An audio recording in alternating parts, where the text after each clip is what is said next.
Yoshinobu Yamamoto knows the Dodgers are getting healthy, but he just can't join that party yet. JJ Redick thinks Rui Hachimura can be at two places at once. And we are going to rethink the Rams offense with their new linemen. Good morning. I'm James. This is your daily dose of sports and snark for the greatest sports city in the world, Los Angeles. This is Faithful Angelenos Morning Report. And so it is July 22nd, 2024. Welcome back to the Sanctum Sanctorum of LA Sports. By the time you see this clip, I'll be flying east for work, and you think your Monday sucks. C'est la vie. Do you like being in the know about LA sports? Well, if you do, click the like button. Click the subscribe button. There's a notification bell. Hit that. It'll let you know when we drop new content. Sharing is caring. Let people know we exist, and by all means comment. Now, before we go through the news and notes, look at the scoreboard. Dodgers 9, Boston 5. Shohei Ohtani nearly hit the ball out of Dodger Stadium yesterday. A 473-foot blast that was the farthest hit ball there since 2015, as the Dodgers swept the Red Sox in their return from the All-Star break. There was a debate if it actually was hit out of the park, but it went under the pavilion roof. Other homers yesterday: Freddie Freeman, Teoscar Hernandez, Gavin Lux, Austin Barnes, Jason Hayward, pretty much anybody wearing Dodger blue. James Paxton improved to 8-2. Meanwhile, today, Suck Francisco comes to town to play the Dodgers at 7. We think it's River Ryan in his major league debut, and he will face Blake Snell, who is 0-3 with a 6.31 ERA. But what do you say we get to the news? Yoshinobu Yamamoto said his goal is to return this season. That's kind of vague. When asked when, that's when he started speaking Japanese, looked confused, and ducked out the back door. Okay, I'm kidding about that part. He did meet the press. And with Clayton Kershaw, Tyler Glasnow, Joe Kelly all returning, everybody would love some clarity on Yamamoto's status. You're right. After all, you're getting two starting pitchers back. One is a 3-time Cy Young Award winner. Yamamoto is obviously in the running to be an ace in the future. Tyler Glasnow is an ace right now. Yamamoto did say he no longer feels discomfort in his right shoulder, but the reason that there is no timeline yet is because he has yet to throw a ball off of a mound. On flat ground, he could throw a baseball 200 feet. From a mound, obviously, is a determining factor. After all, you don't pitch on flat top. Now, Yamamoto is scheduled to come off the injured list on August 16th, but there is no reason to believe that that is going to happen. I would say this. It would behoove Yamamoto to take the bump before next week just to see, because the trading deadline is coming up. If the Dodgers have a firm idea of when Yamamoto is coming back, then that twists every plan that the Dodgers have coming up at the deadline. If they think Yamamoto is going to be back by a certain date, you can determine how important the need for additional starting pitching is. I mean, keep in mind, the LA Times' Bill Plaschke, i.e. Captain Emo, is claiming that this trade deadline feels like panic time. But of course it would to a guy like Plaschke, because all he ever does is feel.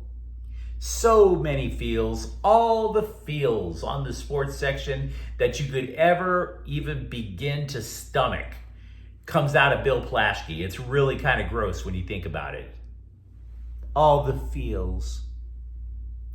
Now, if you watch Saturday's Dodger game, meanwhile, James Outman made this absolutely jaw-dropping play. He leapt to take a surefire extra base hit, possibly a home run, away, and then crashed face first into the center field wall in the process. Terrific play. Painful play. The crowd not only went nuts, the pitcher threw up his arms in the air just like a fan would. The play was so electrifying. The type of play that you would call unforgettable. Only the Dodgers did forget Outman. They decided to send him back to the minor leagues in order to make room for Jason Hayward. So, thanks. Hayward has been out since July 5th with a knee bruise. Now, to be fair, we do have to paint this picture in its entirety. Outman, who was in the running for Rookie of the Year last year, is hitting just 153 this season. Dave Roberts added that the Dodgers are about to face a bunch of left-handed pitchers and they will need Hayward in that lineup. Also, former Dodger Adrian Beltre, someone I wish they never let get away. He was elected to baseball's Hall of Fame. How many Lakers coaches have traipsed into the press room at the headquarters in El Segundo and said his priority for the year, for his entirety with the Lakers, was to try to squeeze more three-point shots out of the team? Must sink the threes. We must protect the precious three. And I would say pretty much every coach that they've had since Phil Jackson has made that a priority. Well, these shots have to come from somewhere, or more specifically, someone. And if Summer League taught us anything, it's not Bronny James. For JJ Redick, he said he is targeting Rui Hachimura to be a three-point sniper, which is kind of bizarre because the dude is 6'8". And oh, by the way, Redick also wants Hachimura to be a dominant offensive rebounder. In other words, he's asking Hachimura to be at two places at once. One is at the rim, and the other is the three-point line, which is like 22 feet away from the rim. Not exactly the most intelligent quote I ever expected to hear from a rookie coach trying to make a name for himself. I mean, unless you've mastered physics and have figured out a way to split the human body in two to keep 6'8" Rui Hachimura under the net and sharpshooting Rui Hachimura simultaneously at the three-point line, I don't know physics that well. Then Redick added, quote, "As we build out our offensive system and know how we're going to play, when we incorporate moving and cutting, Rui can be an excellent cutter. And part of that is because we are going to manipulate screening angles. He's going to get mismatches, and he can really score the basket if he has smaller players on him," unquote. To be frank, this kind of gives you that whole vibe with the Lakers just chucking up threes, like the Lakers are going to move to positionless basketball, as Golden State did in its prime. But I'm not sure that's actually the case. And the reason I'm not is because Redick also stated he wants Anthony Davis to be the hub of the offense. The hub. So in order for that to be true, Davis has to post up somewhere and draw the double team. So it may be in the low post, or it may be at the free throw line to set picks. I can't say I know for sure, because we haven't seen JJ Redick coach a game yet. But are they going Golden State-ish or not? Because Golden State wasn't exactly known for setting picks. Do you remember how Cam Akers was supposed to be the running back that would make Rams fans forget about Todd Gurley? Akers and his damaged Achilles is still looking for a job right now. He worked out for Houston the other day. And to level with you guys, I feel kind of bad about saying that about Akers. His stay in Los Angeles was kind of tumultuous. It was derailed one season because he blasted out his Achilles.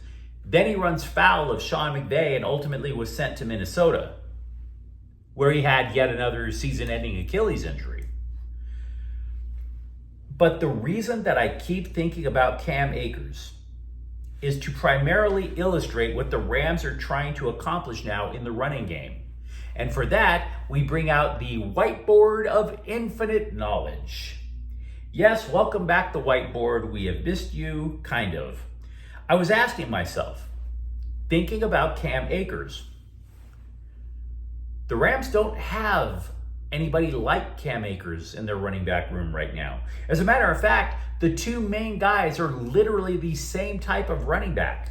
You have Kyron Williams, who enjoyed a breakout season, and then you have rookie Blake Corum.